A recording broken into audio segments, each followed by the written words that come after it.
shall we finally see Dante in game? Let's do it. Let's see Dante. Guys, content. Let's do it. Content. So It took 36 Dante. minutes. Might as well go to It the took arsenal 36 'cause minutes Might as to get to well. Dante.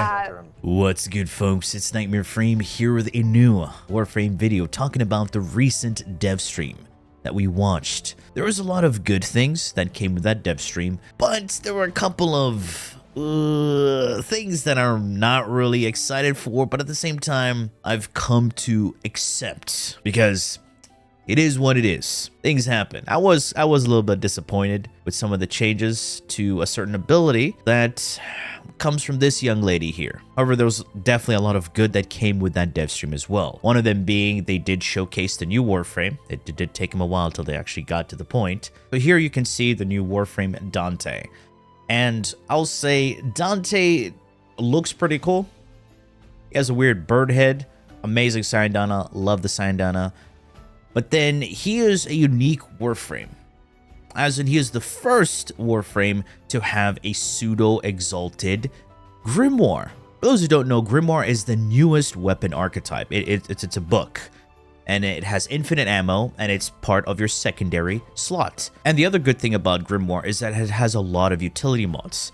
On top of it having a lot of these utility mods, you can only slot in 2 of these mods on your actual Grimoire. However, Dante himself, by the way, this helmet looks like a vagina, just saying. It looks like the Rack Hive from Borderlands 1, just saying. So yeah, and Dante is one of the first Warframes that has a universal aura slot. Unlike Necros, who doesn't have an aura polarity, Dante has a universal aura slot, so that's pretty good. I was actually quite impressed about this. I was like, yeah, this is something good. Love to see this. This is his Grimoire.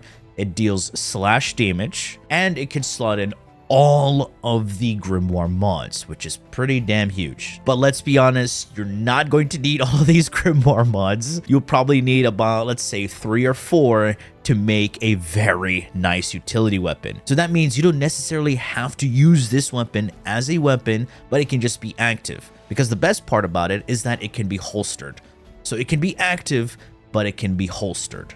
The stats do not look impressive, but when we see an actual modded loadout, maybe. And we have the new Disruption mission coming. This is where you can farm Dante. Another cool thing about the Dante farm is that there's a pity system. So if you don't get him, you can always buy him from the vendor. So I will let the dev team describe how his abilities work. HUD. Wait, did she just do Disruption? Megan can pull out his one, and Wait, you can use Noctua as an exalted weapon. This has... Wait, the first ability is the exalted weapon?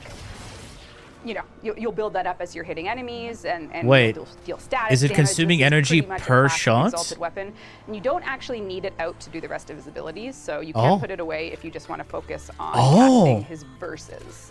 So this is very, you know. So it's a holsterable hostable. His second ability is called Light Verse. So you're casting Light Verse, and as you can see, the page filled in, which means let me you can start move building up a myself. combo. So if Megan pressed Light Verse again, she now has a complete story. So if she presses her 4, she's going to cast Triumph, which is his kind of first story he can cast. So if she wanted to change up the Overguard vibe, is draining. Maybe let's do 2 dark verses. You got it. So light verses, you can do 2 dark verses. You could do a light, then a dark, so 2, then 3. Would you like a light? Let's do a light, then a dark. Can we get a 2 and a 3? This is Word Warden. And there we go. And then if you cast this, you get a copy of Noctua, which you can see kind of just floating there. So you get a floating... a floating thing just above it, right there. For those who don't see it, it's a floating book next to him. So it's like a Mirage clone. Melee secondary, your copy of Noctua will bam, hit those enemies. That's and pretty then cool. If you do 3, then which will allow you to summon 3 peregrines. Yeah, that will, fourth ability is distract, draw way too long. and issue some slash procs on enemies. So you basically get 3 spectral peregrines to keep enemies targeted. And yeah, those will be up. The idea is that you're rotating some of these buffs as you're in the course of casting his spells. So this is Dante. You're classically, when you're rotating between the 3 it's and the not 2, a bird. the game's going to care about the last 2 that you cast. So if Megan does like light verse, then light verse again, but then a dark verse, the dark verse will take the spot of the last cast ability. So realistically, what you're dealing with here, you will The damage looks pretty mid. Right. But, you know, if I you mean, wanna these are keep level yourself 56 your and the damage allies, looks pretty mid. You know, healed with some overguard, you'll be casting light verse a lot. The And if Deviri you wanna do Owl? damage Oh, to you're enemies right. in front of you Could and be. Get some slash procs The out there, owl, you'll be doing dark yeah, verse, the which owl is just that did slash X, procs that when you cone did the of combo slash of procs. And the you can abilities. See the enemies hit in the field get sort of the dark verse orbiting around them on cast. Can't really So tell this what is, she's casting this is because she's not Dante. losing He's any got energy. All 4 of his final verses that you can cast with your combos. You're using your light and dark verses to create whatever you need in the moment, whether it be if you're desperate for health and you need all those light verses and you want to cast Triumph, you can get some. Guys, you know we're gonna have to do a level camp survivability in the new stats, Murmur and then, place, yeah, right? There's a pretty big the tragedy ability. If you do dark verse twice, will deal lots of damage, and enemies will suffer. Any procs they have just detonate. So it's, They died. They died.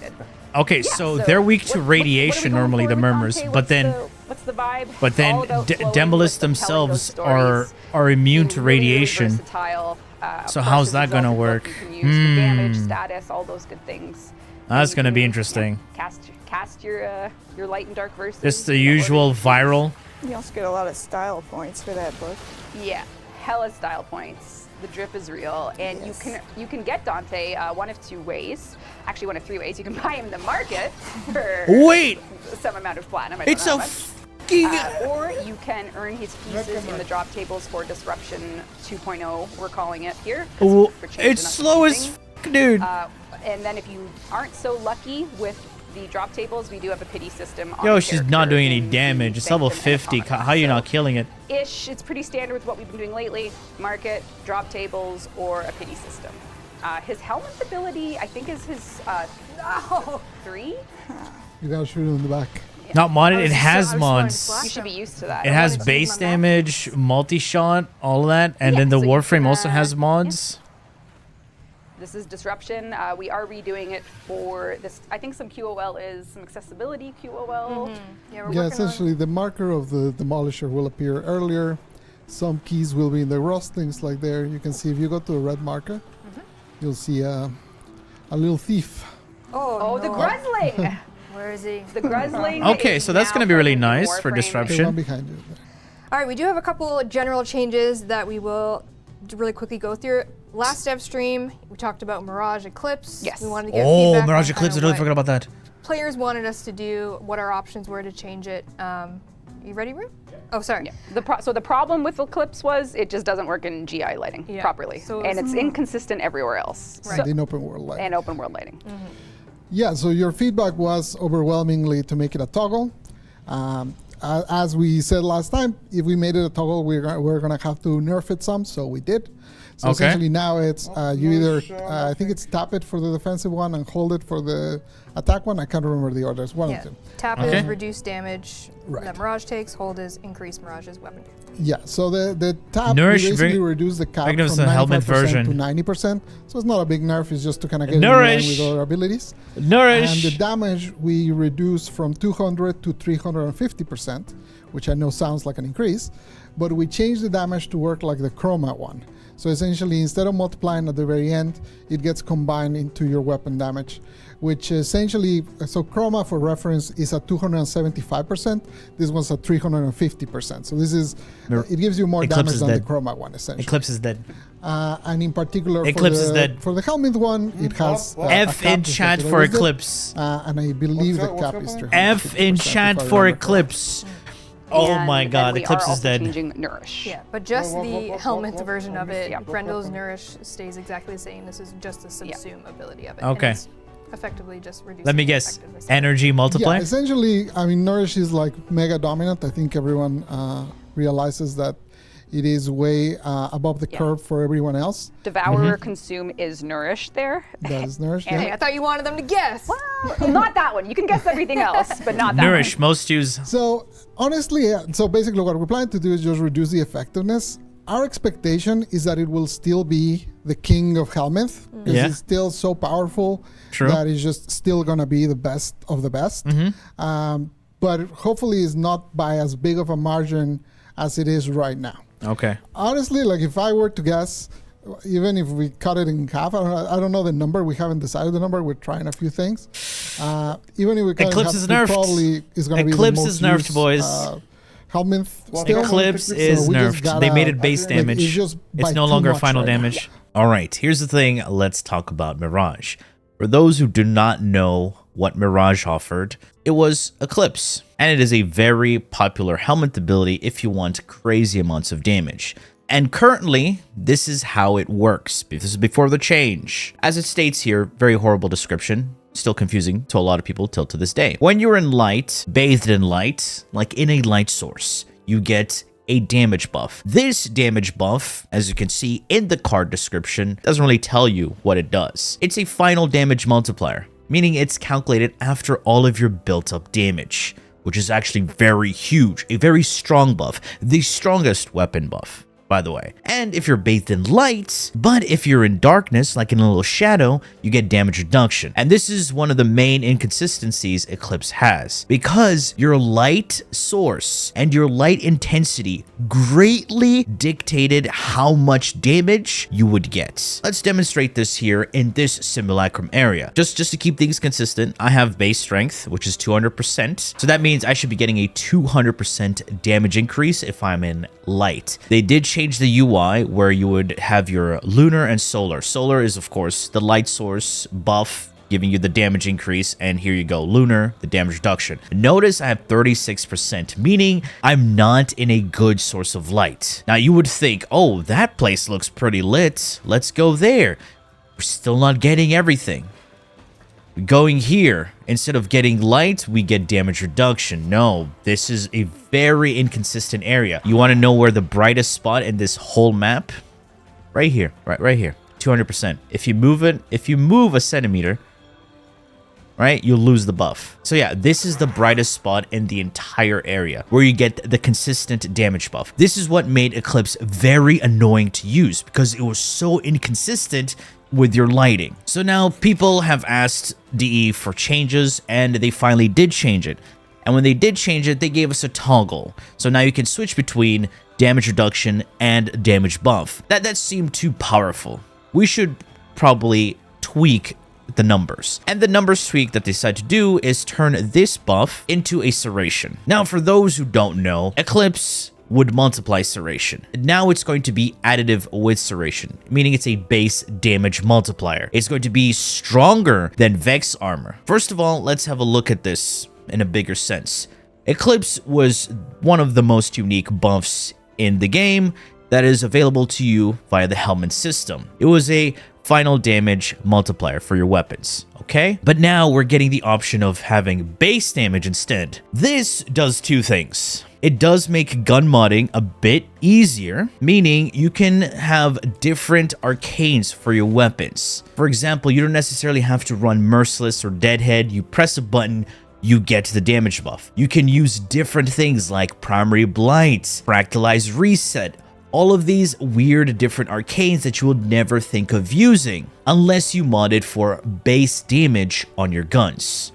So this is a good thing, and kind of weird because it does change a few weapon builds overall, and it does change some builds overall. Does this change to Eclipse greatly destroy builds? No. But at the same time, it's a sad thing to see go away because it was one of the most unique buffs in the game, but now it just makes Chroma even more irrelevant than he already is. Rework Chroma, please, DE. He is so outdated. You literally just made him even more relevant because you just gave everybody a better Vex armor. Because let's be honest, nobody really used Vex armor for its armor buff. They used it for the Fury buff, which you get when you take damage to your health, which is essentially a base damage multiplier for your weapons. At the end of the day, now we have a stronger base damage buff for our weapons, and that also makes Eclipse a lot more reliable. It's not the end of the world, but getting the news yesterday. Kind of, it was a boo-hoo get over it moment, right? But it was a sad thing to see. Now, for those wondering, does this change Eidolon builds? Well, it kind of makes it so old school Chroma, where you would mod for Radiation Cold. You can do that, and you free up a base damage slot, so you can run 3 elemental damage mods. You can just use Roar. Roar was already really good, and you can still one-tap limbs. Here's another great thing about the Eclipse change. Since it's a toggle, you can give everybody damage reduction as a helmet ability. Free damage reduction. So yes, this is also nice for the Inaros Rework. I'm definitely going to try that out. Slap on Eclipse, on Inaros, get that damage reduction. Not bad, right? Because that is separate from armor. Here's another great change that came with this update. Khal missions are no longer going to be that one Archon shard vendor. You know how you would go to the chipper guy and you buy 1 Archon shard after completing some Khal missions? Now Khal missions are just going to be there so you can get some Archon mods or farm Styanax. And I would say for those who want to continue doing Khal missions, do so. I know they're horrible missions, but let's be honest, they give you stock for then you can buy Archon mods. I made 1,600 plat in 1 day just from selling my Archon mods. Yes, you do need to max them up, so you need to have credits in Endo, but that's also plat. People love Archon mods and they will buy them. So for those going, oh, he gave away my secret plat farm, shut up. And they're also finally changing Netracells. I'm not sure how much in the gameplay sense, but they're changing it in the loot sense. So you know all those trash, useless arcanes that you would get, that you can easily get by doing your bounties or buying them from the bird? Well, they're removing that from the drop table. So now you have a higher chance of getting Archon shards and the 2 legendary arcanes, Crescendo and Duplicate, along with an arcane adapter for your melees, which I also say remove that as well. Just use plat or buy it from the bird. To be honest, I don't even care about the legendary arcanes from Netracells. I just want Archon shards. That's all I care about, Archon shards. Because with the new update, you can fuse Archon shards and turn them into Tau Forge. So 3 regular shards into a Tau Forge shards. This means we need to have more sources of getting Archon shards. And if we're going to have a diluted loot table, it's going to be annoying. I would say give us more chances of getting Archon shards, a lot more than the legendary arcanes, because there's going to be a new game mode right now that's a higher tier of sorties. But I'll let you have a look at that in dev stream and I'll react to that, and also enjoy the rest of the video, because this is the big thing right here. Augments, Inaros buff, and Eclipse Nerf. Yeah, and Yareli's augment, why I don't understand why Yareli's augment isn't part of her kit. Because that's what we were talking about this whole time, remember? Having Yareli being alongside Marilena because Marilina's trash. But nope. Let's Band-Aid fix it. Of the Inaros rework. So let's start first with the hardest thing to do on Inaros. So this is what they did with Inaros, right? Which is dying. I'm probably gonna have to fast forward to this. So almost there. There we go. So this is Inaros' new passive, which is actually pretty decent. You don't necessarily have to kill enemies because DE knows you can't kill anything with Inaros, right? Into a sand version of yourself that can attack enemies.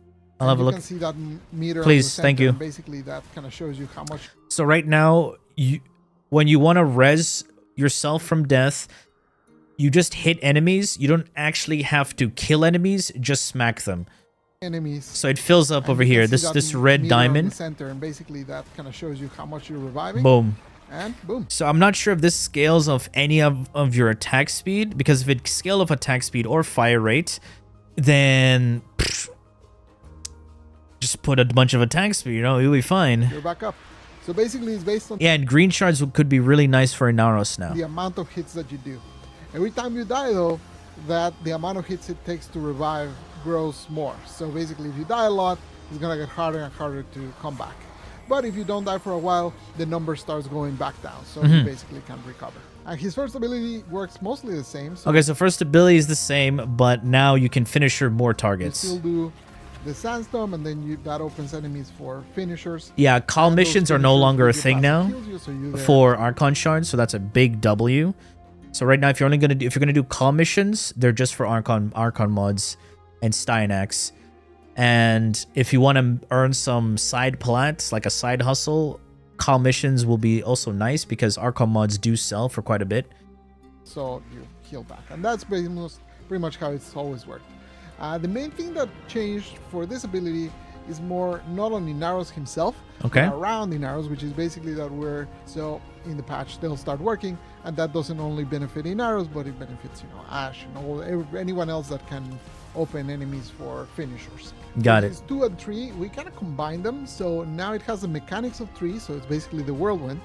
But so now his second ability turned to Tidal Wave. Hydroids 2 and Wukong's 2. That's his new 2. You can cast it much faster. It's limited duration now, so instead of a drain, it just lasts a certain amount of time, and it's faster. So you can see here, I basically can move. So you're invulnerable, as you can see on the top right there, and you move faster, and you can knock down enemies and pull them towards you. Quite a bit faster in there, and most importantly, it drags enemies to be right below you. So since it drags enemies, and you heal, yeah, okay, that's another one. So it's pretty much Wukong's too. Tossing them all over the level, then you can after that do a ground Tidal finisher Surge, on yeah. them. And because you have your passive that heals you, you basically get Is it Tidal Surge or Tidal Wave? I don't fucking know. a lot of heals The from two. those ground finishers. And also some of the benefits from the old second ability are now part of the third. So you can see when I cast this, Tidal Wave? I'm actually invulnerable, and I'm healing for every enemy that's within the range of my whirlwind. So now we're going to be building Inaros for a bit of range. I am healing a little bit. So if there's a bunch of enemies, you just go in, whirlwind them together, and that heals you, and then they drop at your feet, and you start doing ground finishers on them. So you can combo that pretty nicely. So his 2 and his 3, we kind of merged them. But for his 4th, we did actually something weird, which is basically split it in 2.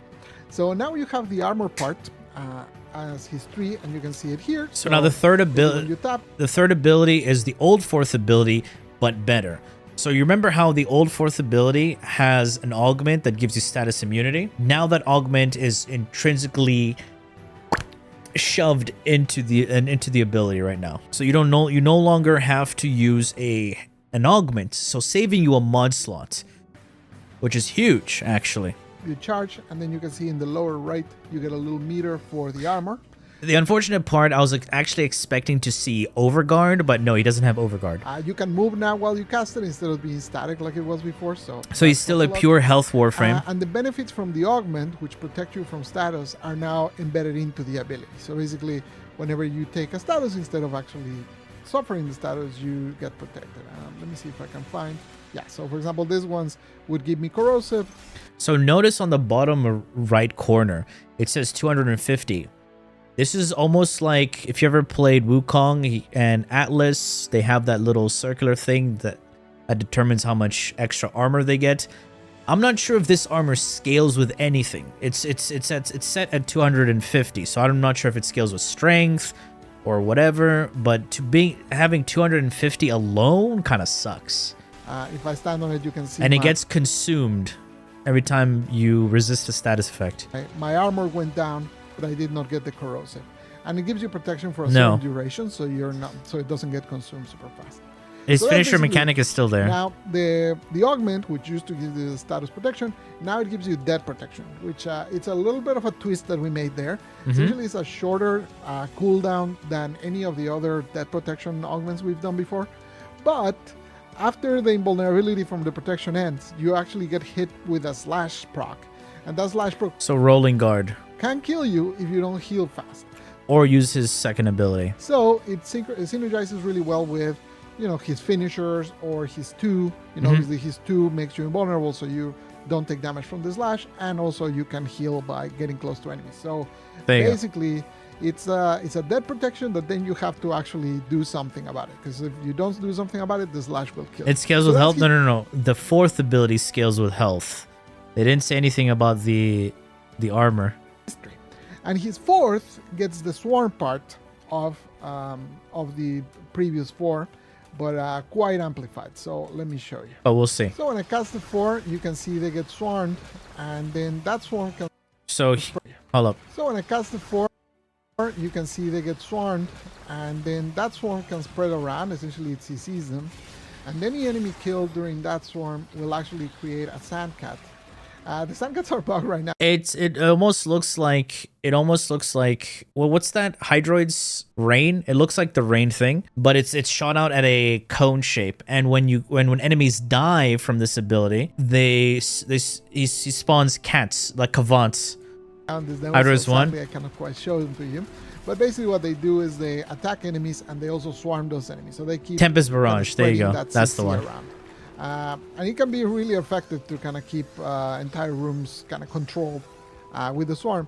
The old swarm used to do one corrosive hit. Yeah, Walmart Tempest Barrage, pretty much. Now it does it every tick. So that means it can also be used as a pretty effective way to armor strip. To shred armor, essentially. So this could be a really nice way to armor strip without having armor strip on Inaros. So you can put two green shards.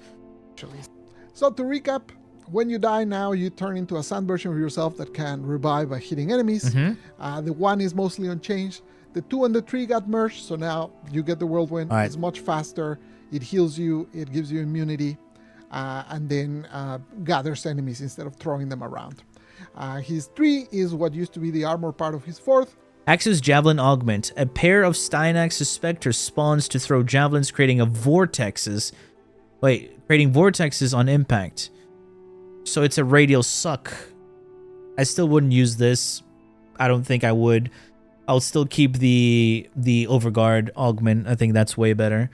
Damage Decoy. This is actually not bad because they are changing Decoy right now. Decoy scales around the enemy. Sorry, scales off of the enemies around the decoy.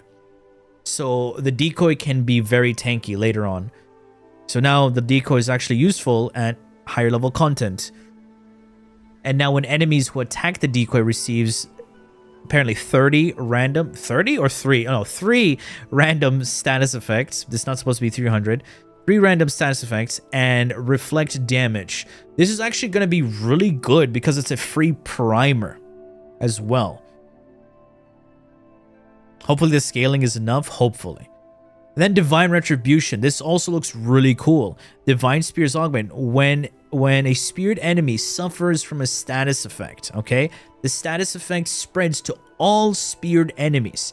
So you do your 4th ability, you shove your spears into enemies' butts. You can prime one person.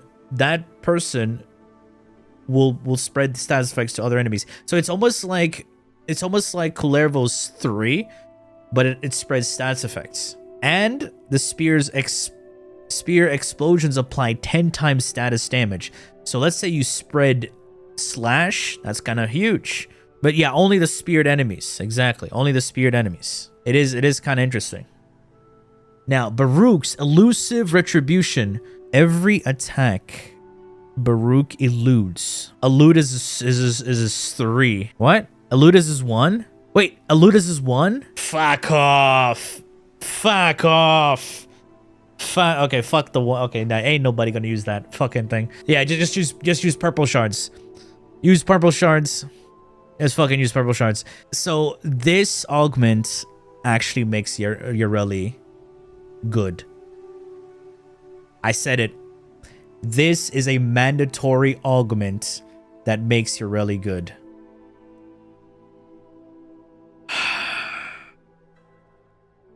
Oh my god. Can you believe it? You have to put a mandatory augment. Remember what I said about mandatory augments? Holy fuck. Look what happened with Jair. Mandatory augment. Shit. Lavos with his fucking first ability. Mandatory augment. Oh my god. Baruch with his 4th ability. Mandatory augment. Oh my god, you're right. There's so many fucking... Jesus. Oh, Korra. Accumulating Whip Claw. Mandatory augments. Oh, jeez. Necros Despoil. Mandatory augments. Oh my god. Why are they doing this? No, Mag doesn't have any.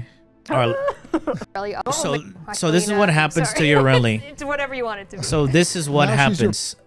you don't have to ride this useless piece of shit with you anymore. It becomes your pet. And this pet is a free CC primer. Pow. Yeah. She goes around. Because the main thing about Yareli is that her second ability is dog shit. It restricts your movement. It ruins everything about your loadout, meaning you can't use your melee, you can't use your primary, you're just fucking forced to use your secondary. So this augment just makes her a regular Warframe. spamming bubbles at anyone's. Oh yeah, you can't even use helmet abilities while you're riding that useless shit. She sees. You get stuck on the the weirdest terrain ever. Is it a static ability or does it follow you around? Just basically bubbles everyone. So, you know, for anyone that's meta follower, that means, as you can see, you can now use your primary. You can now use all the helmets, all that stuff. So now your Marilena is a pet. There you go. You got the first aquatic, well, maybe not the first aquatic ally, but look at her. You can either ride it or have Magical it as a girl friend. pet, exactly. The first aquatic ally is Hydroid's fourth. Exactly. And We then also made some base changes about a few of her abilities. Basically, when you cast them while standing, they kind of root it. So now you can move while you're casting. You change. Look at that Loki. Yeah, so you put So now Loki's first ability, Augment, turns an enemy into a decoy. decoy on an enemy, and then when everyone attacks them, basically they start getting hit with It spreads random status effects, 3 random status effects. different statuses. It's pretty fun to see, like in game. It bullying. It It feels is so bullying. sad. It is bullying. Every time I do it, I'm like, you are my victim. So you got viral, electric, cold. That's actually pretty my good. decoy. That is so good. And of course, decoy range is gonna scale off your fucking range. So that's a bit of why are you hitting yourself? Literally. We did do a change. What do they to Loki. change? You will see. In general, this is not related to the augment. The decoy now scales based on the health of the enemies. Turn around an it acolyte when into a you spawn. decoy. So that again is not the Yeah. augment. That's just default Loki. So if you now health of those enemies, mission. So you here's let- another huge thing about a decoy. It's like decoy scales off of the enemies around you. enemies. It will basically scale based on the health of those enemies, so that it survives longer. Did There you go. Cristiano implement that? Yes. He's a Loki lover, so I just